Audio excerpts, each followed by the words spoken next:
Pemirsa, Pak Ken Setiawan ini, tadi saya sudah berbicara banyak, saya bisa perkenalkan bahwa salah satu perekrut terbaik NI beliau.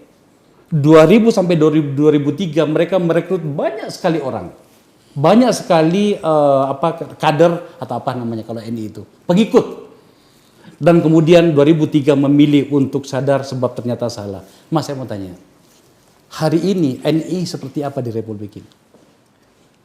Ideologi tidak akan pernah mati, dia akan metamorfosa dengan nama-nama yang baru. Ini justru malah kita susah mengidentifikasi mereka ketika mereka menjelma menjadi ormas misalnya, menjadi kegiatan-kegiatan yang positif. Kita masih ingat Gavatar, NII juga. Jadi kegiatannya kerja bakti, donor darah, jalan sehat. Masa kita mau ngelarang? Tadi Anda mengatakan bisa saja NII berada pada berbagai tempat termasuk ormas, bahkan mungkin partai politik juga ya? Sangat mungkin. Anda ingin mengatakan begitu? Mereka butuh kendaraan, jadi ada simbiosis mutualisme, jadi saling memanfaatkan. Dan apalagi di sistem NI ini kan sistem komando, ketika pimpinannya bilang A, semuanya ikut A. Jadi setiap organisasi yang punya masa besar saya yakin akan dimanfaatkan untuk Berapa politik. banyak kira-kira NI yang ada di Indonesia sekarang?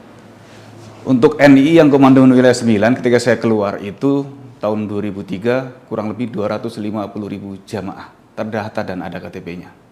Terdata? Ya, ini baru yang Komandan Wilayah 9 yang di Indramayu, Jawa Barat.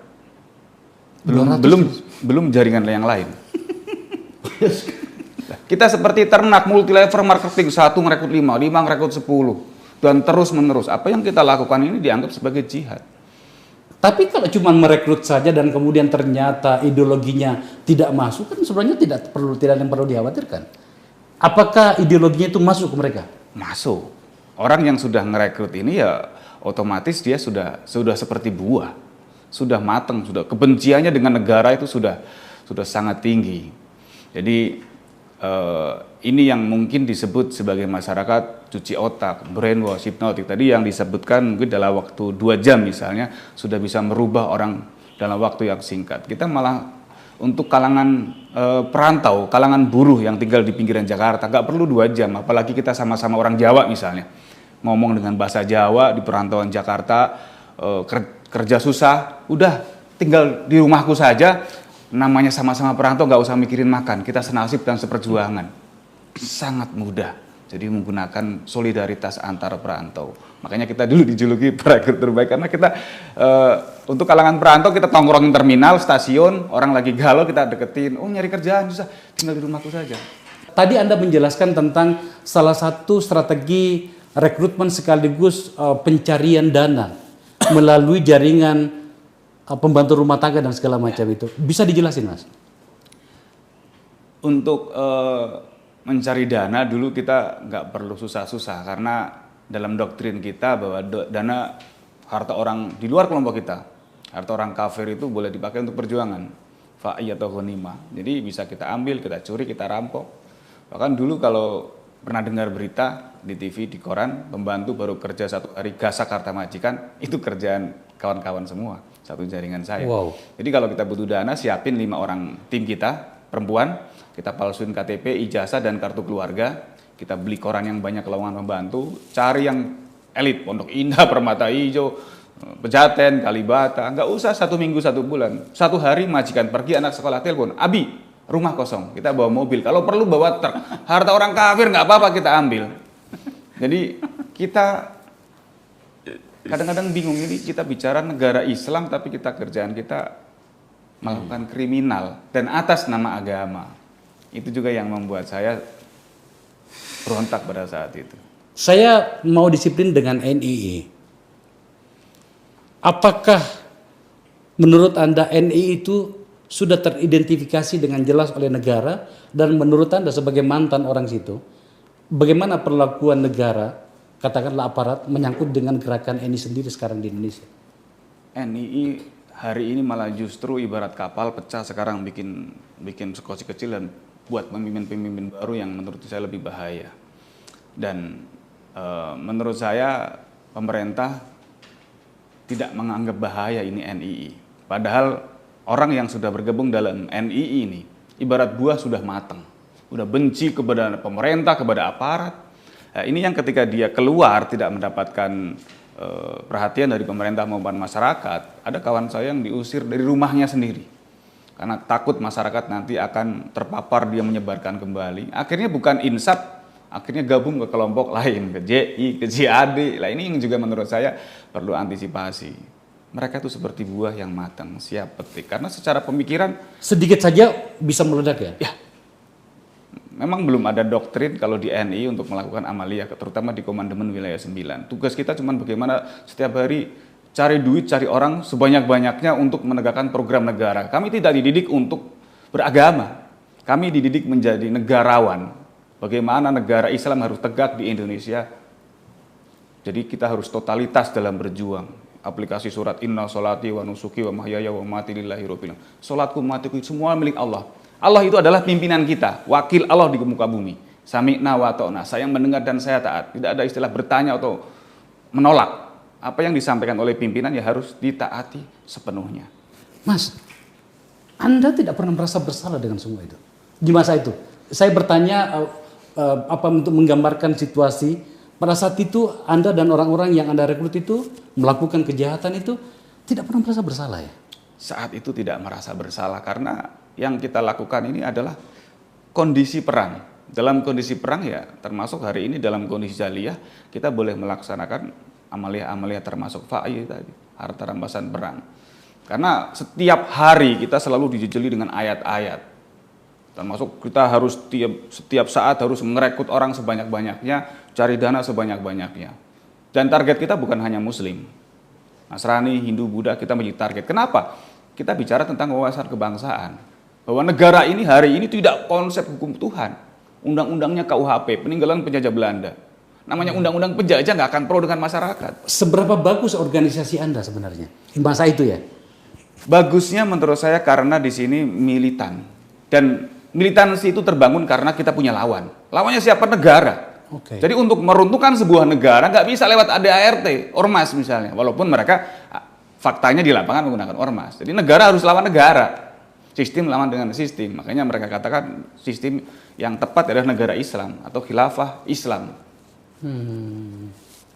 Bagaimana kemudian Anda menerjemahkan seluruh perintah-perintah para pimpinan Anda itu dengan sebuah tindakan yang sejak dari awal Anda kecil itu kan bertentangan dengan etika-etika ketimuran kita, keluarga. Saya sampai sekarang itu masih bingung sebenarnya. Saya juga bingung. Saya besar di pondok pesantren. Iya. Dan saya pertama kali terlibat itu dulu saya pertama kali ke Jakarta. Saya kebetulan atlet dari Jawa Tengah, pencaksilat. Saya ikut turnamen tanggal 28, tanggal 13 ke Jakarta berencana silaturahmi kepada kawan-kawan. Dari silaturahmi itulah ternyata saya kalah dalam argumentasi. Ya akhirnya memutuskan untuk bergabung dengan mereka. Dan saya akui memang banyak sekali hal-hal yang tidak ada di pesantren dan sekolah saya temukan di sana. Mereka mengkaji ayat-ayat. Dan pas dengan kondisi hari ini. Misalnya mereka menggunakan konsep RMU kalau di namanya, rububiyah, mulkiyah, uluhiyah. Karena ayat kita bahwa kita harus masuk ke dalam Islam secara kafah. Nggak boleh separuh-separuh, ibarat pohon mangga. Akarnya mangga, batangnya mangga, buahnya pasti mangga. Jadi masuklah ke dalam Islam secara kafah. Umat Islam tinggal di negara Islam menggunakan hukum Islam. Nggak bisa pakai hukum jahiliyah. Hukumnya KUHP, Pancasila. Nanti ada pertanyaan, bagus mana ciptaan manusia dengan ciptaan Allah? Bagus ciptaan Allah. Bagus mana Quran dengan Pancasila? Jomplang pasti kan. Bagus mana negara Islam dengan negara kafir? Kita dijelaskan dan selalu menggunakan dijuluki dengan ayat. Kita dibuat benci dengan Pancasila sedemikian rupa. Dilandasi dengan ayat. Misalnya, di Al-Quran ada surat Al-Baqarah yang artinya sapi betina. Jadi kita dijelaskan bahwa dalam surat Al-Baqarah itu ada sebuah cerita. Nabi Musa mendapatkan wahyu akan disampaikan kepada umatnya. Supaya umatnya memotong sapi betina. Umatnya bingung, wahai Nabi Musa, sapi yang seperti apa yang harus kami potong? Yang warnanya kuning, tidak tua dan tidak muda, belum memajak tanah dan sedap dipandang mata. Yang dijadikan sumber dari segala sumber yang undang-undangnya melawan hukum Allah. Nanti tanya, umat Islam untuk memutuskan perkara, sumber dari segala sumber hukum apa? Quran. Di Indonesia, kalau kita melakukan kesalahan, sumber dari segala sumber hukum yang memutuskan perkara, Pancasila, Undang-Undang Dasar 45. Berarti kamu masih punya dua sumber, coba ucap syahadatmu. Tidak ada Tuhan selain Allah, tidak ada hukum selain hukum Allah. Kamu masih punya dua sumber hukum, kamu masih bermain-main syahadatmu dengan Allah.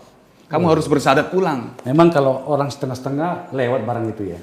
Lewat barang itu. Dan perekrutannya pengkondisian. Satu korban 5 perekrut ketika zaman saya. Korbannya laki-laki yang rekrut 5 perempuan cantik yang hobinya sama dengan korban. Hobinya misalnya suka fotografi. Kita siapkan 5 orang yang suka fotografi. Dan rekrutnya tidak di masjid, tidak di musola. Di tempat-tempat umum, di kafe, di food court, di taman yang orang tidak curiga. Dan mereka sugestinya dibangun menggunakan pengkondisian misalnya begini. Satu korban ini kan jual kucing Anggora di pasar misalnya. Ketemu dengan 5 orang yang pengen beli nggak punya dana. Di setting bahwa ini adalah anjing. Orang pertama bertanya, anjingnya bagus ya? Bukan, ini kucing. Orang kedua bertanya lagi, berapa harga anjingnya? Bukan, ini kucing. Sampai kelima mengatakan ini adalah anjing. Akhirnya yang punya kucing ragu. Jangan-jangan ini anjing. Karena semua orang mengatakan ini adalah anjing. Sistem cuci otaknya sampai Dan di sebegitu sana ya? bukan binatang. Ini kitab suci. Kamu melawan kitab suci, kamu berarti orang kafir. Kamu melawan Islam, kamu anti-Islam dan lain sebagainya. Jadi anak-anak yang gak kritis seperti saya dulu, iya ya ternyata selama ini kita sudah menduakan Allah. Jadi iman kita ternyata belum sah. Kita harus bersyahadat ulang. Lalu apakah sudah cukup dengan iman, dengan keimanan sudah beribadah akan dijamin masuk surga? Tidak. Tadi masuklah ke dalam Islam secara kafah. Jadi akarnya iman, batangnya amal, buahnya pahala. Tidak seperti di RI. Akarnya nggak ada, batangnya licin, buahnya banyak. Panjat Pinang kalau 17 Agustus. Lambang negara kafir itu. Jadi dicocok logis sedemikian rupa. Jadi kalau kamu hanya beriman, jadi ada sebuah ayat di Al-Quran yang menceritakan orang yang beriman tapi masuk neraka jahanam. Jadi ada perintah hijrah waktu di Mekah Nabi Muhammad untuk ke Yasrib. Ini ada seorang umatnya pada saat itu nggak mau hijrah. Rumahku, usahaku di Mekah, nanti kalau ke Yasrib mau makan apa lah. Orang ini ketika terjadi peperangan mati di Mekah, masuk neraka jahanam. Dan ayatnya ada artinya kurang lebih seperti ini. Malaikat bertanya kepada orang ini yang sudah beriman tapi masuk neraka jahanam. Dalam keadaan bagaimana kamu meninggal? Kami adalah orang-orang yang tertindas di negeri Mekah. Kenapa tidak hijrah? Bumi Allah kan luas. Dan orang-orang ini adalah tempatnya neraka jahanam. Dan jahanam adalah seburuk-buruknya tempat kembali. Kita ditakut-takuti dengan ayat. Yuk kita harus hijrah ke sebuah negara baru. Karena kalau kita masih belum beriman, belum hijrah, walaupun KTP Islam, walaupun rajin ibadah, kita seperti buah apel misalnya. Yang bersih baru dipetik. Masuk supermarket, itu dibungkus dengan aluminium foil, steril. Tapi apel itu tiba-tiba kita tenteng jatuh ke tempat sampah. Apel yang steril berada di tempat sampah, kira-kira nilainya apel atau sampah? Saya paham sekarang. Setidaknya pada cara berpikir NI ketika Anda masih di sana dulu, apa sih sebenarnya yang mereka pikirkan umat Islam versi Anda pada saat itu? Itu tentang masa depan Islam. Apa pandangan mereka tentang teknologi dan segala macam? Teknologi kita manfaatkan.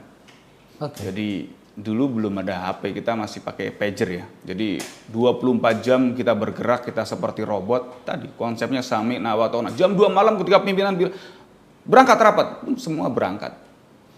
Jadi kita seperti robot yang bisa diperintah kapan saja untuk pimpinan. seperti peternakan ya. Ya, ini peternak dan menurut saya ini lebih jahat. Ini tragedi kemanusiaan kalau ini atas nama agama. Bagaimana semangat anak-anak muda yang ingin belajar agama ketemu dengan guru yang salah, akhirnya jihadnya jihad yang salah. Dan ini masuk tidak pandang sisi pendidikan, usia. Sekarang radikalisme ini yang bencian kepada ditanamkan dari usia dini, usia PAUD, lewat sekolah-sekolah. Pernah dengar lagu Tepuk Anak Soleh?